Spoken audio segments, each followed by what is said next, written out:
भारत विश्व का दूसरा सबसे अधिक जनसंख्या वाला देश है। लगभग 130 करोड़ की आबादी वाले इस राष्ट्र में 2 वक्त का भोजन उपलब्ध कराना अपने आप में एक चुनौती है। पर्यावरण में लगातार होते बदलाव, प्राकृतिक संसाधनों का घटता दायरा एवं पारिस्थितिकी तंत्र में जीव जंतुओं की विलुप्त होती प्रजातियां खाद्य सुरक्षा के बढ़ते खतरे की ओर इशारा करती हैं। खाद्य और कृषि संगठन यानी फूड एंड एग्रीकल्चर ऑर्गेनाइजेशन ने खाद्य सुरक्षा की दृष्टि से खाद्य और कृषि संगठन की ओर से जारी report state of the world's biodiversity for food and agriculture में भारत सहित अफ्रीका, अमेरिका और एशिया के कुछ हिस्से अत्यधिक तनावग्रस्त क्षेत्रों में शामिल किए गए हैं। इसमें बायोलॉजिकल कंट्रोल एजेंट्स जैसे विभिन्न कीट पतंगों के नुकसान को भी रेखांकित किया गया है तथा मौसमी घटनाओं को प्रजातियों के वितरण तथा पैदावार में व्यवधान का जिम्मेदार माना गया है। हमारे संविधान ने जीवन जीने के अधिकार को मौलिक अधिकारों के अंतर्गत अपने सभी नागरिकों को प्रदान किया है, जिसके अंतर्गत स्वच्छ पानी, हवा तथा भोजन की उपलब्धता सुनिश्चित कराना राज्य की यानी कि भारत की जिम्मेदारी सुनिश्चित की गई है। इन्हीं जिम्मेदारियों को सुनिश्चित करने के लिए बहुत सारे उपाय किए गए हैं।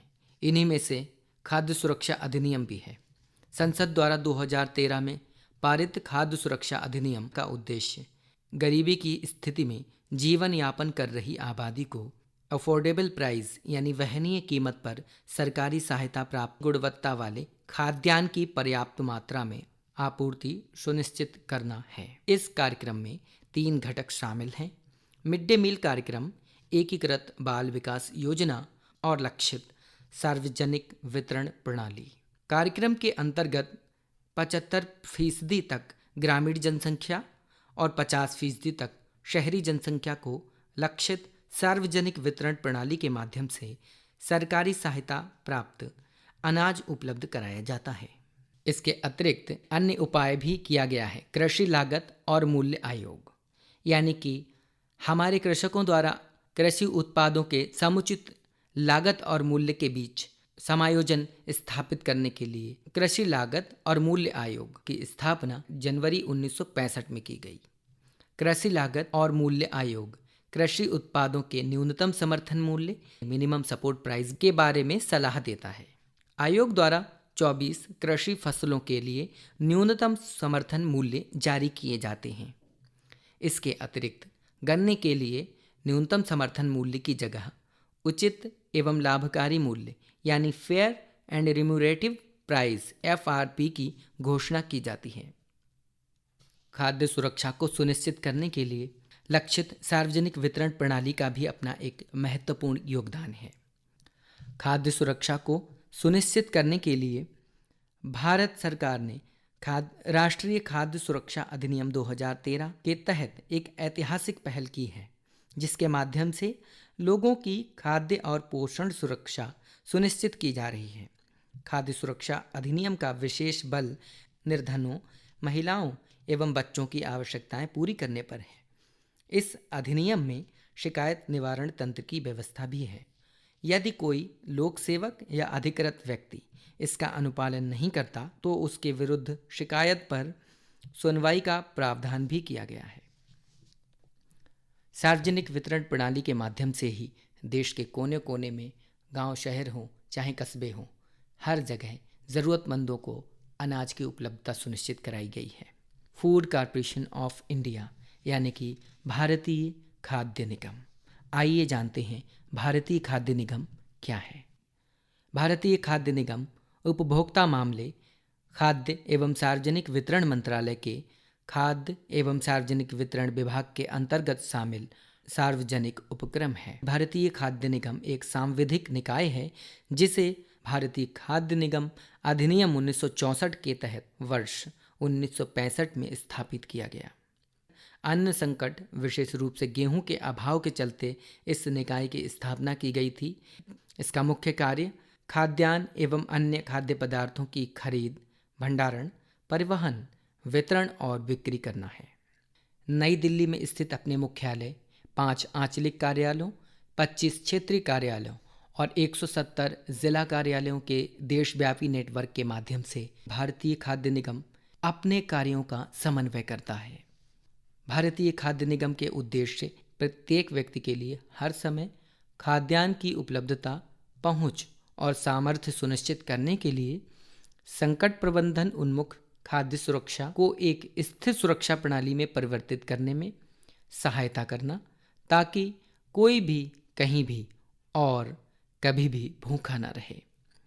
खाद्यान्नों के कार्यात्मक बफर स्टॉक का संतोषजनक स्तर बनाकर राष्ट्र की खाद्य सुरक्षा सुनिश्चित करना।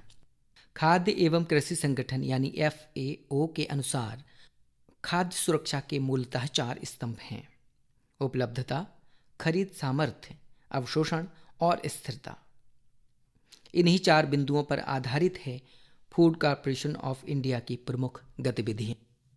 भारतीय खाद्य निगम की गतिविधियों पर जानकारी देने के लिए हमारे साथ आज उपस्थित हैं धमोरा रामपुर जनपद स्थित भारतीय खाद्य निगम डिपो के प्रबंधक श्री उदय सिंह रावत। रावत जी, आपका हार्दिक स्वागत है। धन्यवाद। रावत जी, धमोरा स्थित डिपो की गतिविधियों और भारतीय खाद्य निगम की खाद्य सुरक्षा में क्या भूमिका है, कृपया इस पर प्रकाश डालें। ये बेसिकली यही है कि जो खाद्यान्न का जो है हम पीडीएस जो उठान है उसमें दे सकें, या जो आपदा है उसमें जो जरूरत पड़ने पर भारतीय खाद्य निगम प्रत्येक व्यक्तिगत खाद्यान्न का और उचित मूल्य पर जो है इसको उपलब्ध कराए, यही हमारी जो है मतलब इच्छा रहती है। रामपुर जनपद और इसके आसपास खाद्य निगम की क्या क्या गतिविधियां हैं? रामपुर डिस्ट्रिक्ट में हमारे जो भारतीय खाद्य निगम के कुल जो है 3 डिपो है, राजपुर और जो मुख्य डिपो हमारा धमोरा जो ओन डिपो हमारा भारतीय खाद्य का अपना जो गोदाम है 80,000 लीटर कैपेसिटी का जी। और बाकी रामपुर में जो है सेंट्रल वेयर हाउस का जो है वो भी हाई गोदाम धमोरा डिपो के अंदर में काफी करता है।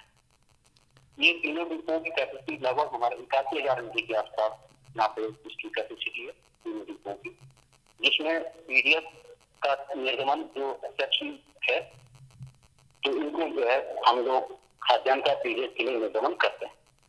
किन किन फसलों का आप भंडारण करते हैं? यहाँ पे मुख्य रूप से एफसीआई के अंदर चावल और गेहूं का ही भंडारण किया जाता है। अक्सर बफर स्टॉक जैसा टर्म सुनने में आता है, क्या होता है बफर स्टॉक? खाद्यान्न का जो अभी स्टॉक हमारा जो जैसे रबी सीजन और खरीद का है जी, इसमें जितनी खाद्यान्न जो हमारे खरीद की एक जो हमें जो एक लक्ष्य होता है, इसमें जो राज्य सरकार की जो एजेंसियां हैं जी, वो जो है खाद्यान्न खरीद में जो है कि इसमें सक्रिय होती है और जिनका खाद्यान्न का जो खरीद के पश्चात उसका हस्तांतरण में भारतीय खाद्य निगम को देती है। खाद्यान्न का जो टारगेट है उससे अधिक होने का जो है भारतीय खाद्य निगम के द्वारा जो है अन्य जो प्राइवेट गोदाम भी जो है हायर किए जाते हैं, जिसमें उनका खाद्यान्न हम सुरक्षित खाद्यान्न निर्गमन हेतु करते हैं। किसानों के लिए किस प्रकार से भारतीय खाद्य निगम एक लाभकारी योजना सुनिश्चित करता है?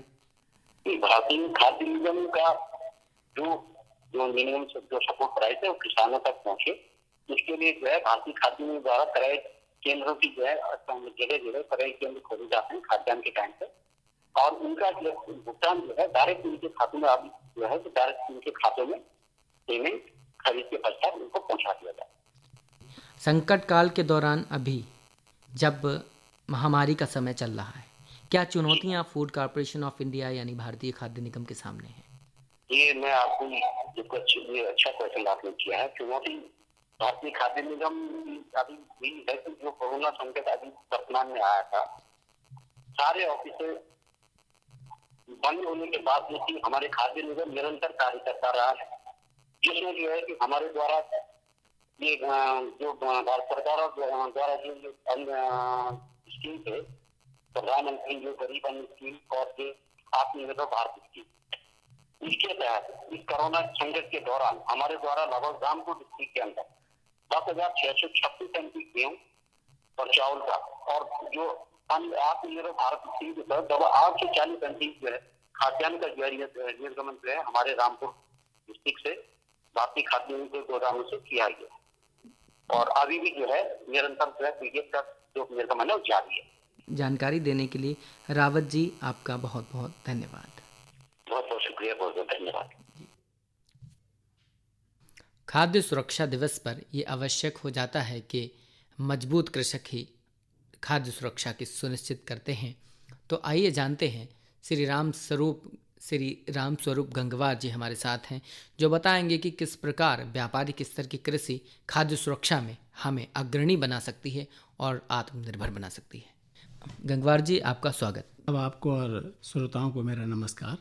खाद्य सुरक्षा की बात है कि जो हम प्रोडक्शन कर रहे हैं ये आने वाले बदलते मौसम के साथ कैसे सुरक्षित हो, इस पर आप क्या कहना चाहेंगे? देखिए, इस पर मुझे कहना यह है कि खाद्य सुरक्षा आज हमारे सामने एक बहुत बड़ी चुनौती है। होता क्या है कि हमारे जितने खाद्यान्न पैदा होते हैं उसमें से ज़्यादातर खाद्यान्न बर्बाद हो जाते हैं। बर्बाद इसलिए हो जाते हैं कि हमारे पास भंडारण की व्यवस्था नहीं है, ट्रांसपोर्टेशन की व्यवस्था नहीं है। भंडारण का अभाव होने की वजह से होता क्या है कि जैसे आलू की फसल आई, ज़्यादातर शीतगृह बंद हो चुके हैं। किसान के पास आलू थोड़ा ज़्यादा हो जाता है तो उनको भंडारित करने की कहीं जगह नहीं है। खुद कोल्ड स्टोरेज बना नहीं सकते क्योंकि उनकी लागत बहुत आती है, बिजली का खर्चा बहुत है। तो ऐसे में ज़रूरी यह है कि सामूहिक स्तर पर कोल्ड स्टोरेज बने तो आलू का भंडारण कर लें। उससे लगातार आलू उपभोक्ताओं को मिलेगा, किसान को लाभ ये होगा कि वो भंडारित कर लेगा, फिर उसको जब जब चाहेगा तो बेच सकेगा, बर्बाद होने से बच जाएगा।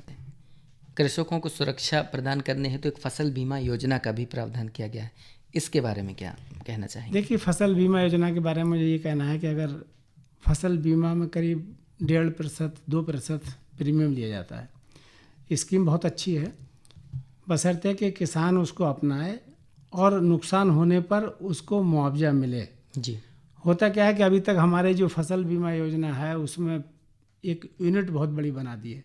जैसे उन्होंने कहा कि पूरे ब्लॉक स्तर की एक यूनिट हम मानते हैं। मान ली पूरी फसल जैसे कि ब्लॉक में बर्बाद हुई तब हम नुकसान मानेंगे। जी। होता क्या है, कभी ओले पड़े तो पता लगा 4 गांव में ओले पड़ गए और बाकी सब एरिया अच्छा हो गया, तो जो 4 गांव में ओले पड़े वहाँ तो किसान की फसल पूरी तरह बर्बाद हो गई। तो 4 गांव में या 1 गांव में ओले पड़े, नुकसान हुआ, तो उसका भी क्लेम मिलना चाहिए। जी, मतलब क्रियान्वयन के स्तर पर इस योजना का विस्तार होना चाहिए। हाँ, विस्तार होना चाहिए। तब मैं समझता हूँ कि योजना बहुत अच्छी है, क्योंकि हम जो लागत लगा रहे हैं आज, खेती की लागत बहुत ज़्यादा है। अगर बर्बाद हो जाती है फसल तो किसान ऋणी हो जाता है, कर्ज में डूब जाता है, फिर उसको उभरना बहुत मुश्किल होता है। तो ऐसे में ज़रूरी है कि हम फसल बीमा योजना को अपनाएं और उसका लाभ लें।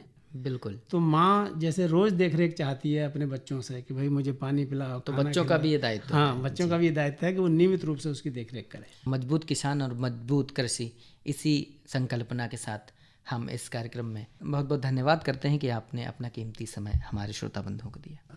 नमस्कार।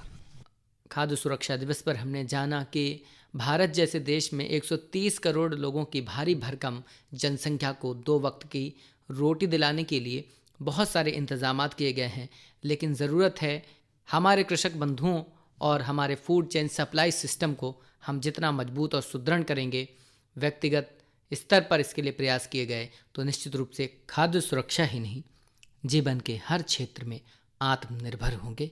इसी आशा के साथ मुझे दीजिए इजाज़त। धन्यवाद।